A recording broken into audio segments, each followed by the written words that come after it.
Muito bom dia e uma saudação ao missionário Miguel Bermudes Marim e também a sua esposa Ruth e todos os ministros, irmãos e irmãs reunidos lá em Manaus, Brasil, dos diferentes lugares do Brasil e alguns irmãos também internacionais que se encontram ali e todos os que estão nos escutando através do satélite Amazonas ou da internet ou que logo estarão ouvindo essas palavras de saudação nesta ocasião ou estarão lendo em folheto essas palavras de hoje, sábado 25 de março deste ano de 2023.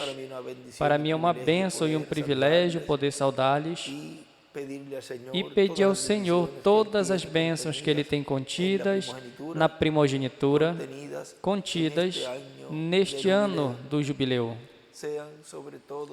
Que seja sobre todos e cada um de vocês e sobre mim também essas promessas que sejam materializadas em nossas vidas logo. No livro do Apocalipse, no capítulo 11, versículo 15 em diante nos diz: o sétimo anjo tocou a trombeta e houve grandes vozes no céu que diziam: os reinos do mundo vieram a ser do nosso Senhor e do seu Cristo, e Ele reinará pelos séculos dos séculos.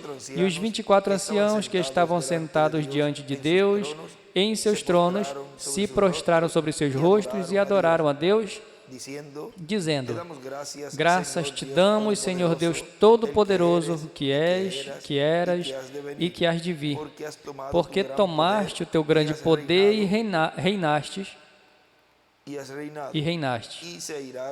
e se iraram as nações, e a tua ira veio, e o tempo de julgar os mortos, e de dar o galardão aos teus servos, os profetas, aos santos e aos que temem o teu nome, aos pequenos e aos grandes, e de destruir aos que destroem a terra. E o templo de Deus foi aberto no céu, e a arca do seu pacto se via no templo. E houve relâmpagos, vozes, trovões, um terremoto e grande granizo.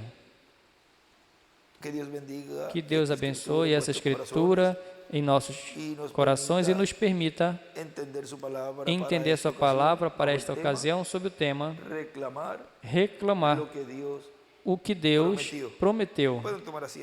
Podem se sentar, por favor. Nos diz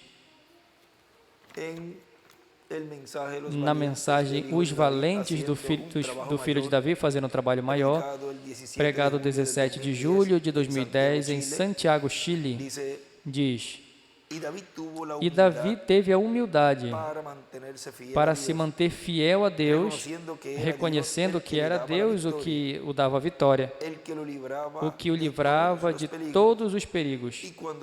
E quando Davi venceu a Golias, vejam, muitas pessoas se fizeram amigas de Davi, e sobretudo o filho de Saul, assim que já subiu a uma posição mais alta de ser pastor de ovelhas, agora a ser um militar, e está encarregado do exército.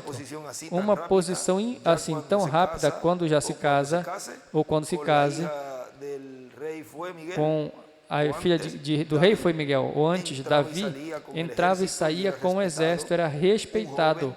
Um jovem encarregado de estar encabeçado do exército do rei, não só isso, senão que também, como havia oferecido que lhe daria inúmeras coisas, e lhe dariam a filha do rei como esposa, Davi reclamou também o que tinham prometido. Ou seja, que Davi sabia que tinha sido ungido para ser rei.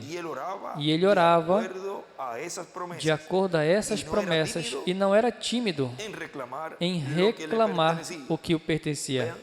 Vejam, não pode ser tímido enquanto as promessas que Deus nos prometeu, temos que reclamá-las, temos que pedi-las com fé, porque nos pertence a nós, pertence a cada um de nós. Ou seja, são nossas. Portanto, não podemos ser tímidos em reclamá-la. Ele nos prometeu que nos daria um corpo eterno e glorificado, pois tem que reclamar esse corpo, porque nos pertence. Ele prometeu para nós a ceia das bodas do Cordeiro, pois temos que reclamar e pedi-lo. Ele nos prometeu o reino milenial, a lua de mel, pois temos que reclamá-lo, temos que pedi-lo. Ele nos prometeu uma eternidade. Todas essas promessas pertencem a nós e temos que reclamá-la, porque Ele prometeu para você e para mim.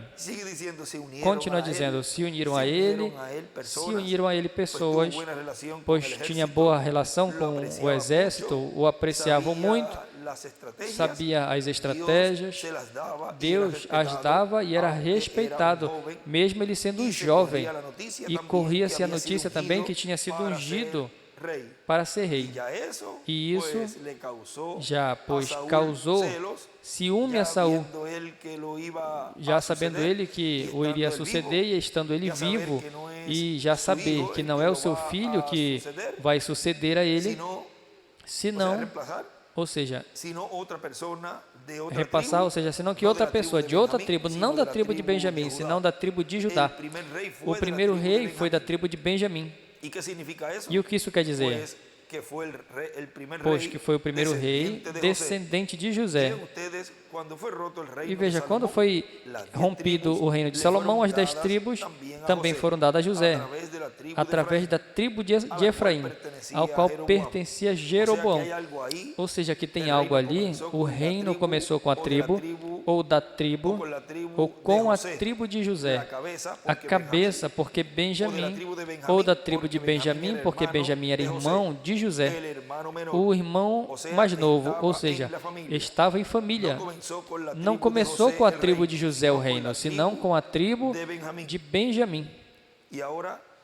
E agora, passa depois, e aí entre parênteses, para que corrija, Miguel. Depois, quando tu fores escrever, entre parênteses.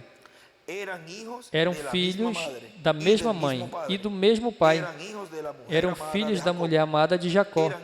Eram filhos da mulher com a qual Jacó se casou. Assim que há um litígio aí. Mas Cristo é o advogado e Ele sabe como resolver isso. E agora, é por isso que no meio do povo hebreu, há crença entre os sábios do povo hebreu, entre muitos dos sábios, e também dos assistentes às sinagogas, que há 2 Messias, o Messias filho de José e o Messias filho de Davi. Mas nós não vamos falar muito disso.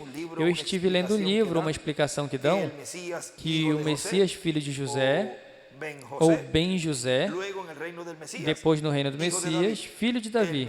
O Messias filho de José será o rei. Assim que vamos deixar isso quietinho aí, porque para o começo do reino do Messias ainda falta um tempinho. E nós vamos depois acrescentando mais sobre isso, mas vamos à parte onde nos diz ali que Davi, vejam, ele reclamou o que pertencia a ele, ou seja, ele orava de acordo a essas promessas, ao que havia prometido. E na mensagem, provando a sua palavra, que é a mensagem que foi pregada no dia 26 de abril de 1965, porque tem outro com o mesmo tema, mas esse é de dia 16 de abril de 1965, da página 13, nos diz: uma vez ele pôde provar a Jó que ele não o amaldiçoaria. E veja as provas por onde passou, mas nas mesmas garras da morte, ainda lhe disse: o Senhor deu e o Senhor tirou. Bendito seja o nome do Senhor. Ele certamente o creu. Deus provou a sua palavra a Jó. Ele provou a Abraão. Ele provou ser verídica. Também ele provou e escreve a palavra por meio de Moisés. E quando Moisés, quanto à dificuldade, estava tanto contra, Moisés tinha em mente que talvez ele seria um libertador, o qual a sua mãe provavelmente havia dito a ele que ele tinha nascido um menino formoso. Ela foi o seu tutor que o criou no palácio de Faraó e sem dúvida tinha dito: filho, oramos que sejamos libertos e cremos que tu és este menino que Deus usará para libertar. E então, quando ele, reticências, o vemos subir, ia ser o filho da filha de Faraó, e encontramos que ele seria herdeiro ao trono. Escreve Moisés, herdeiro ao trono de Faraó do Egito. Pois não tem dúvida de que na mente deles ele seria o próximo faraó. E dessa maneira ele liberaria as pessoas ao chegar a ser o próximo faraó. Mas Deus tinha uma reticência. Se tivesse sido assim, então ele teria feito através de algo material, através de um ato político, mas Deus nem sempre opera dessa forma. Deus tem as suas próprias maneiras de operar. E ele disse que ele os tiraria. Ele disse a Abraão, depois de 400 anos, que ele o tiraria com mão forte. Ele mostraria sinais e maravilhas, assim que ele não podia ser dessa maneira, fazer desta forma, ou seja, da maneira de colocá-lo como o segundo de Faraó, ou seja, como o próximo Faraó. Então achamos que Abraão creu em Deus, e agora aqui está Moisés crendo em Deus. Vejam, crendo em algo que Deus já tinha dito por meio de um profeta que ele tinha enviado, ou seja, de Abraão. E Moisés, página 14, diz: e Moisés olhou pela mesma janela que Faraó. Ele viu as mesmas pessoas que Faraó, o qual os olhava como um povo sob maldição, ou seja, Faraó olhando um povo que para um Deus tinha puro fanatismo, e algum Deus do deserto por ali, do qual não sabiam nada, algum poste invisível que adoravam, do qual não tinha nada de verdade. Não são mais do que um bando de fanáticos, e era um povo de escravos. E o seu Deus, permitindo que fossem escravos, provava que ele não era Deus. Isso é o que Faraó dizia. E justo, no meio disso tudo, ele estava levantando o próprio homem. Deus faz coisas de maneiras tão peculiares, ali mesmo entre eles. Não teólogo, não mestre, não sacerdote, não um desses homens santos, mas um homem comum, nascido para essa tarefa. E Deus o chamou para ser o seu profeta e o enviou ali. E em suas mãos não levava mais que uma vara torcida para enfrentar o exército. Unidades mecanizadas que tinham conquistado o mundo todo. Mas com esta vara na mão, à medida que Deus havia dito que sustentasse esta vara em sua mão e que assim ele libertaria Israel, e ele foi ali e conseguiu, porque Deus prometeu a ele. Como ele vai conseguir? Eu estarei contigo. Vê? Como ele ia conseguir isso? Moisés. Que Moisés não se preocupasse, porque Deus estaria com ele.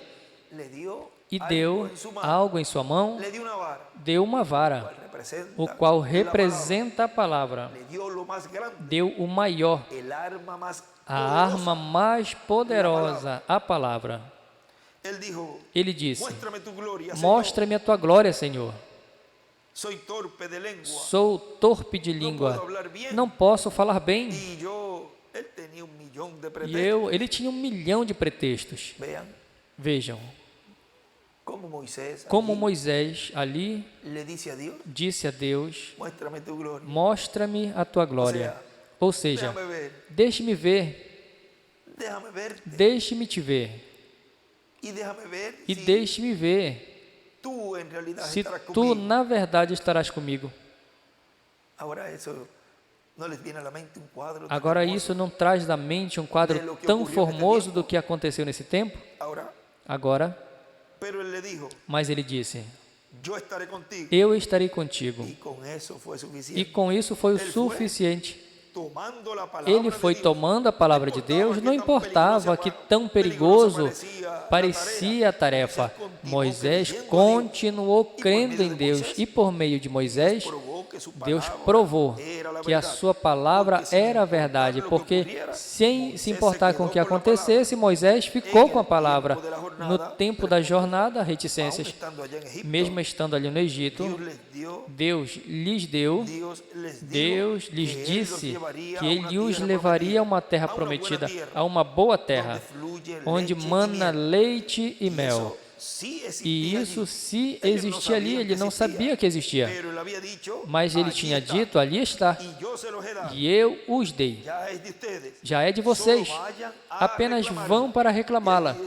E ali ele escreve, reclamar o que Deus prometeu. E estando no deserto, quando muitos deles saíram dançando no Espírito, onde Maria tocou o pandeiro, Miriam tocou o pandeiro e comeram o maná do céu, ouviram a Moisés cantar no Espírito, presenciando os milagres e os sinais. Mas quando chegou a um confronto de crer em toda a palavra de Deus, a promessa toda, ali falharam. Vamos fazer uma pausa um momentinho e vamos ali a Êxodo, capítulo 16, no verso 11,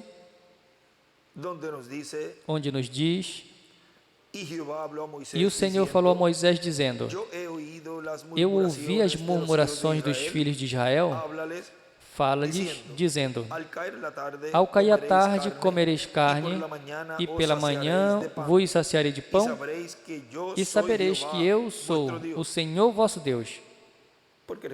Porque lembrem, não só de pão vive o homem, senão de toda a palavra que sai da boca de Deus. Isso o disse no Evangelho, segundo São João, e vamos ler para termos esta escritura colocada aí também, onde nos diz, no capítulo 6,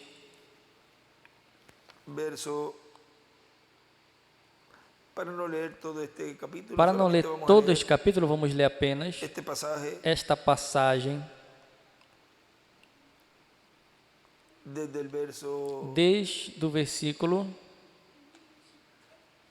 vamos ler o verso 35, disse, Jesus lhe disse, eu sou o pão de vida, quem vem a mim nunca terá fome, e quem crê em mim não terá sede jamais.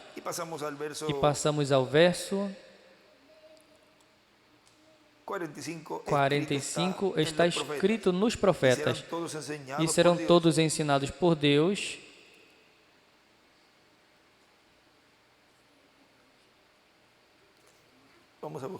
Vamos procurar na outra Bíblia, já que esta está aí pouquinho. Vamos ver na Bíblia que está escrito, que não se nota bem o que está escrito. Vamos ter essa outra Bíblia aqui aberta, também para que assim, como essa também tem aqui as anotações, aí nós vamos lendo, versículo 45, escrito está nos profetas, e serão todos ensinados por Deus, assim que todo aquele que viu o Pai e aprendeu dele, que ouviu o Pai e aprendeu dele, vem a mim. Não que alguém tenha visto o Pai, senão que aquele que veio de Deus, este viu o Pai.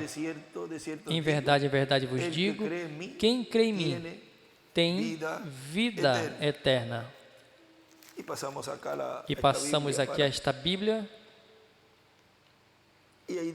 e aí desenha uma estrela de Davi. Eu sou o pão de vida. Vossos pais comeram maná no deserto e morreram. Este é o pão que desce do céu, para que o que dele come não morra. Eu sou o pão vivo que desceu do céu. Se alguém comer deste pão, viverá para sempre. E o pão que eu darei é a minha carne, o qual eu darei pela vida do mundo.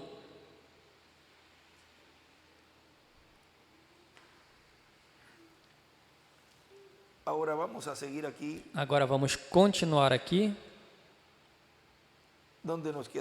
onde nós paramos,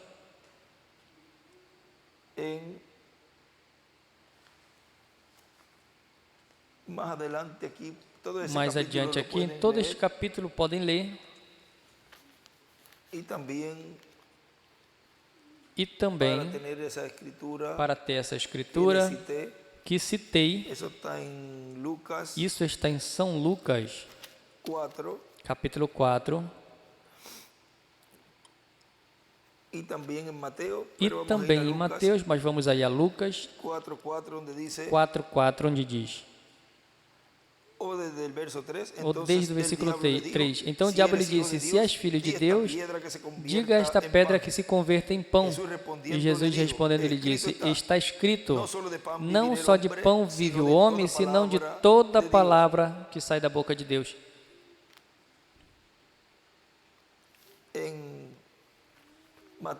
Em Mateus 4,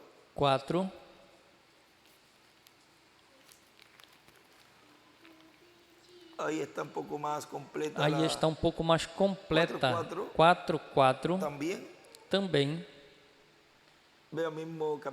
Veja o mesmo capítulo, o mesmo verso, e respondeu e disse, está escrito, não só de pão viverá o homem, senão de toda palavra que sai da boca de Deus. E a boca de Deus são seus profetas. Agora continua dizendo aqui no Êxodo, onde nós paramos.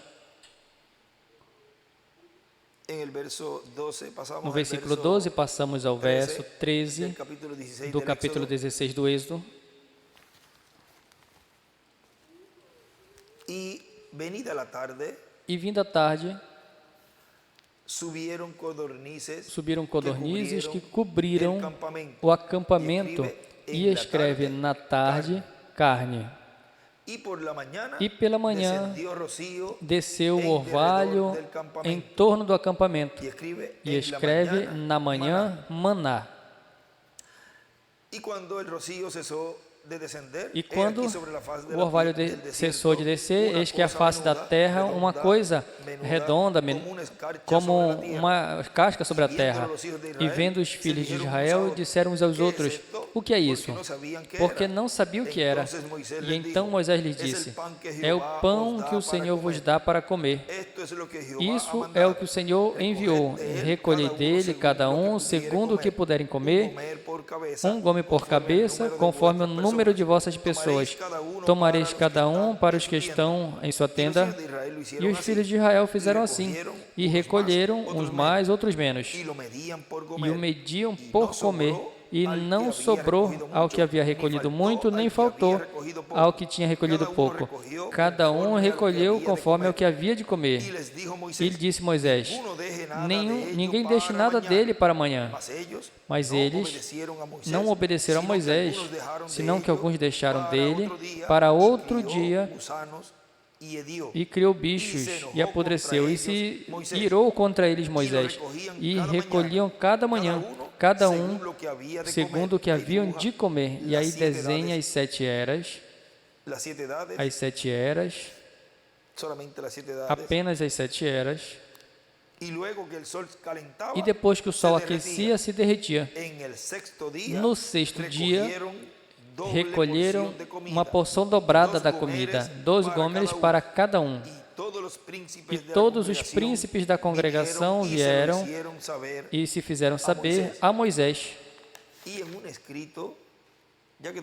E uma anotação, já que tocamos nessa parte aí do maná, de 2 dias, veja, e uma anotação se referindo a essa escritura do Êxodo 16 em um estudo bíblico que lhe prepararam, e depois dessa escritura colocaram também no Salmo 78, no versículo 24 e 25, onde diz: e fez chover sobre eles o maná, para que comessem, e deu a eles trigo dos céus. Pão de nobres comeu o homem, e os enviou comida até saciar-lhes. E no entremeio aí dessas duas escrituras, ele escreve: Deus deu maná para 2 dias, o 6º dia, e escreve a 6ª dispensação e o 6º milênio, que foi tipificado nos 120 anos da vida de Moisés, pois em 6.000 anos há 120 anos de jubileu, e entre parênteses escreve 6.000 dividido entre 50 igual 120, e volta ao cálculo de 120, depois escreve por 50 é igual a 6.000, e fecha o parêntese e continua escrevendo: por isso Moisés não entrou à terra prometida do outro lado do Jordão, tipo do reino milenial. Agora vejam algo ali muito, mas muito importante disso que ele nos escreveu nesta ocasião. Agora vamos continuar também no compêndio de anjos, na página 21 ou 20, tem um lugar onde nos fala também desta porção. Página 20 diz: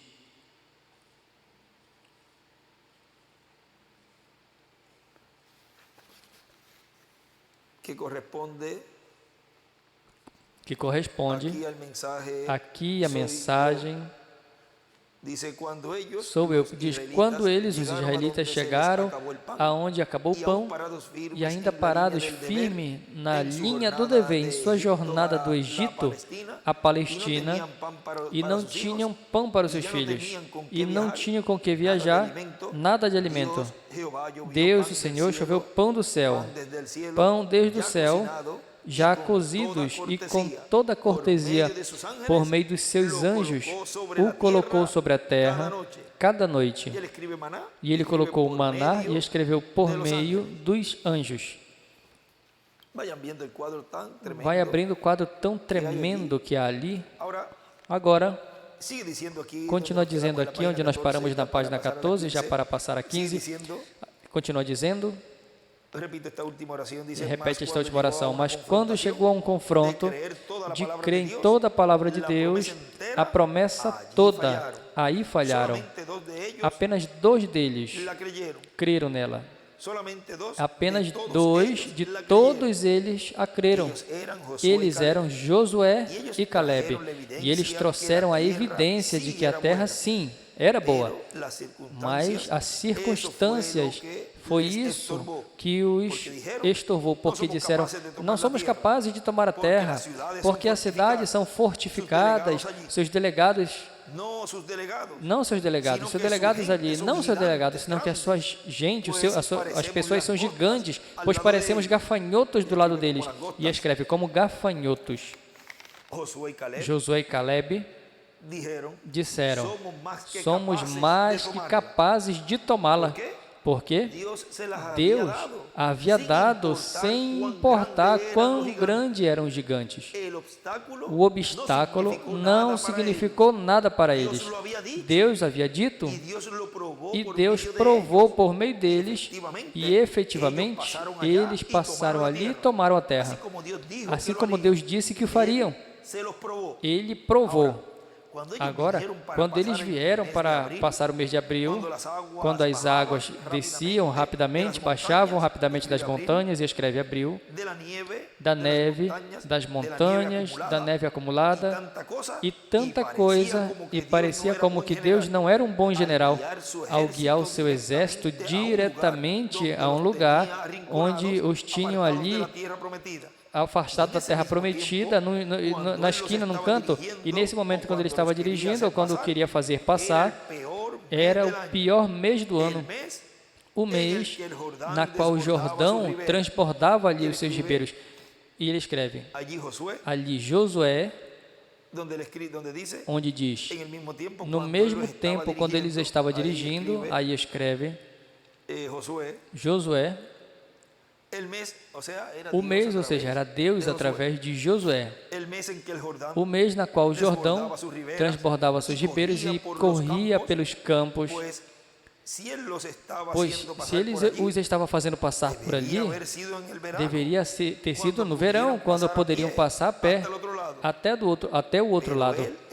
Mas ele esperou até que as águas estivessem profundas. Agora vejam. Ele poderia ter esperado até que tudo descesse, baixasse, e poderiam passar a pé. Mas ele esperou até que as águas estivessem profundas. Ele gosta de mostrar que Ele é Deus. Ele gosta de mostrar a sua palavra. Apesar de tudo, escreve o tempo da colheita. Não importa que o médico tenha dito para você, você está morrendo de câncer. Isso é tudo o que esse homem sabe. Talvez as águas sejam muito profundas para muitos de vocês nesta noite, mas lembrem, Deus fez a promessa, Deus cumpre a sua palavra, e Deus prova a sua palavra, é a verdade. Ele esperou que as águas ficassem ali transbordantes até que chegasse até os tão profundas por cima de suas cabeças e demais. E então, ele abriu o caminho. Porque observem, se tivesse estado ali, rasinho, cada qual por aí teria ido e passado com a sua família, e se tivesse levado a pessoa, a glória, eu mesmo posso, isso está muito fácil de passar. Mas vejam,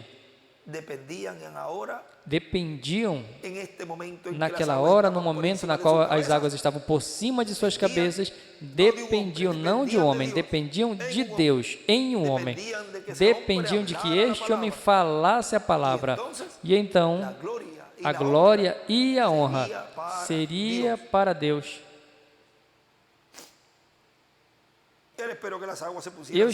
Eles esperou que as águas estivessem transbordantes até chegar a ser tão profundas e por cima de suas cabeças e demais. E então ele abriu o caminho, ele foi diante deles e abriu o caminho. Como entrariam a Jericó quando estava fechado por todos os lados? Josué fazia-se essa pergunta. Ele sabia que Deus o tinha levado até ali, e o próximo passo correspondia a Deus. E vejam, continua dizendo, um dia, quando ele estava caminhando por ali, observando os muros, viu a um homem com a sua espada desembainhada, e ele sacou a sua espada e foi encontrar o homem e disse a ele, estás com quem? És dos nossos ou dos nossos inimigos? E ele respondeu, eu sou o príncipe do exército do Senhor. E ele disse, o que deveria fazer? Como é que soaria uma trombeta e com isso derrubar um muro sobre o qual podia ter carreiras de carruagens? O que tinha a ver com uma trombeta?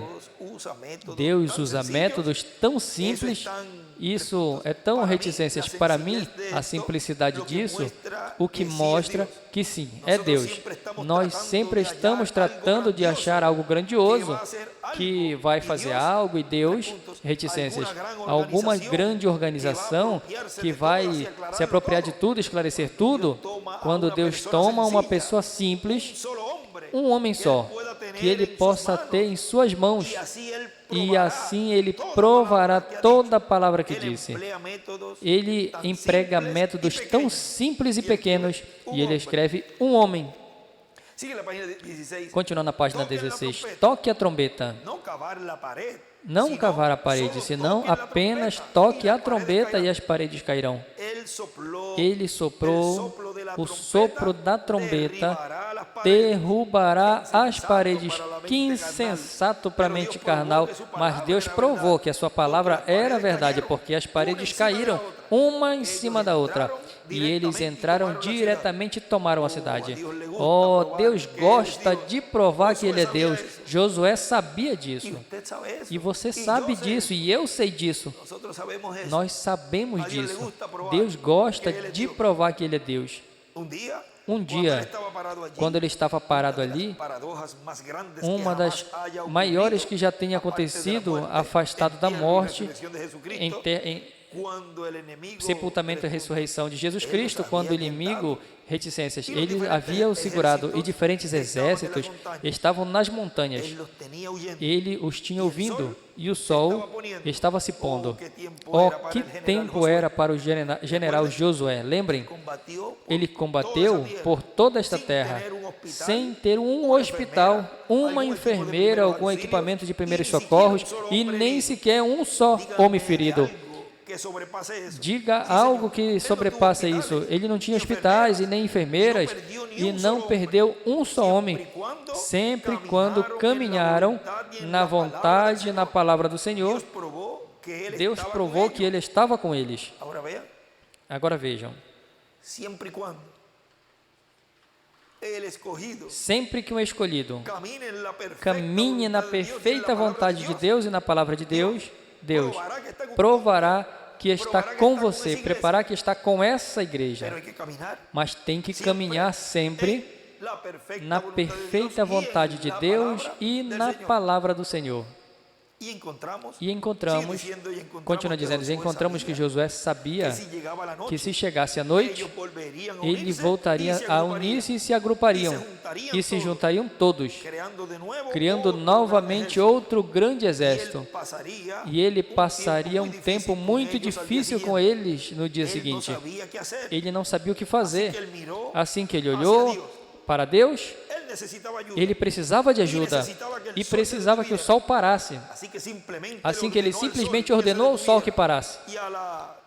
E a reticências disse que a lua parasse sobre Ajalon, que não se movesse até ele, até que ele ordenasse. E a lua e o sol pararam por 24 horas. E escreve 24 horas. Enquanto Josué lutou a batalha e conquistou o inimigo, porque ele estava propriamente na linha do dever. E escreve Josué na fila do dever. Ele tinha direito de fazê-lo porque ele estava obedecendo o mandamento de Deus. E cada um de nós, cada um de vocês e eu também, estamos propriamente na fila do dever. Temos direito a reclamar tudo o que Ele nos prometeu a cada um de nós, porque nós estamos obedecendo o mandamento de Deus para esse tempo final. Portanto, temos esse direito de fazê-lo. Vejam, continua dizendo, enquanto você esteja na fila do dever, guardando a palavra de Deus, fazendo o que Ele disse, marchando segundo as ordens de Deus, você tem direito de dizer a esse monte, tira, sai, remova-se. E aí está Marcos, ele escreve Marcos 11, 23. Vejam como as Escrituras começam a se colocar em seu lugar. Temos direito a pedir a Deus por essas promessas, como reclamando-as, falando-as E temos direito a, nesse tempo final, por meio da manifestação de Deus, com os ministérios de Moisés e Elias no meio da sua igreja, terão o direito a dizer ao reino dos gentios que seja tirado e seja estabelecido o reino do Messias Príncipe em Israel, no trono de Davi, para se sentar no trono de Davi e governar e reinar toda a humanidade, todas as nações, todo o planeta completo, pelo milênio e por toda a eternidade. Ou seja, que esse direito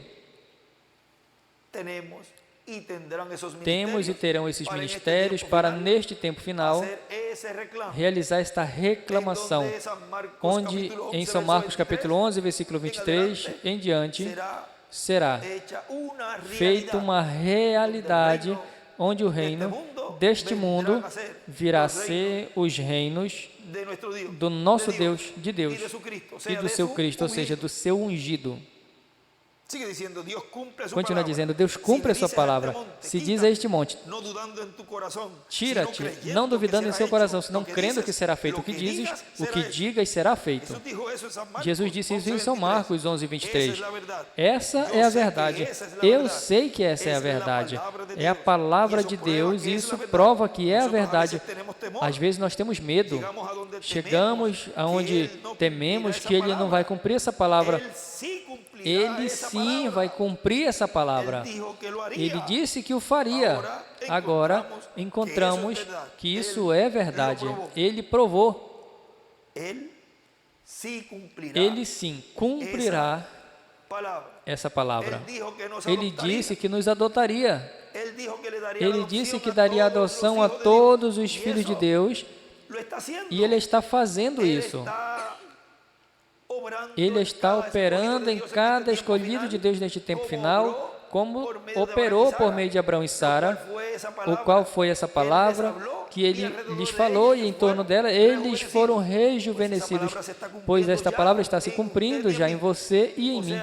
Ou seja, esta palavra de promessa que Ele fez aos seus filhos neste tempo final, que foi o mesmo que aconteceu no Monte da Transfiguração com Jesus, Ele está sendo agora isso mesmo que foi mostrado ali com Jesus, o qual ali estavam os ministérios de Moisés e Elias para adotar aquele e falar aquele que seria adotado a Jesus. E agora, nesse tempo final, essas promessas estão sendo cumpridas em cada um de nós, e chegará o momento na qual a ressurreição acontecerá e nós vamos poder vê-los e nós vamos ser transformados e estaremos aqui de 30 a 40 dias e depois estaremos na ceia das bodas do Cordeiro nesse rapto, o qual acontecerá àqueles que reclamaram o que Deus prometeu. Ou seja, aqueles que levaram essas promessas a sério e fizeram elas parte deles. E onde estão? Os que estão reclamando o que Deus prometeu aqui em Manaus, no Brasil. Lá em Manaus, no Brasil, tem um grupo de irmãos, e em todo o Brasil, e em toda a América Latina e o Caribe, e no mundo todo onde tem o escolhido de Deus, está reclamando o que Deus prometeu. Reclame com fé, crendo de todo o coração que Deus cumprirá. Isso é assim diz o Senhor. Reclamar o que Deus prometeu. Para mim tem sido uma bênção e um privilégio poder enviar essas palavras de saudação sobre este tema, reclamar o que Deus prometeu. Muito obrigado, missionário Miguel Bermudes Marim, por me permitir enviar essas palavras nesta reunião tão importante que tens ali em Manaus. E orem muito para que o dia de amanhã Deus também nos dê abundante palavra revelada, para o qual é a que precisamos para continuar aumentando essa fé e continuar crescendo no conhecimento da fé de rapto, para que logo estejamos na ceia das bodas do Cordeiro, porque o que estamos recebendo é o que Ele nos prometeu. Nos corresponde a cada um de nós reclamar, não ser tímidos, senão sermos como Davi. Ele não era tímido em reclamar o que pertencia a ele. Pertence a nós a terra prometida, assim que reclame ela, reclame-a com fé, crendo que Deus dará a você. Que Deus lhes abençoe, que Deus lhes guarde. E siga em frente, missionário Miguel Bermudes Marim. Reclamar o que Deus prometeu.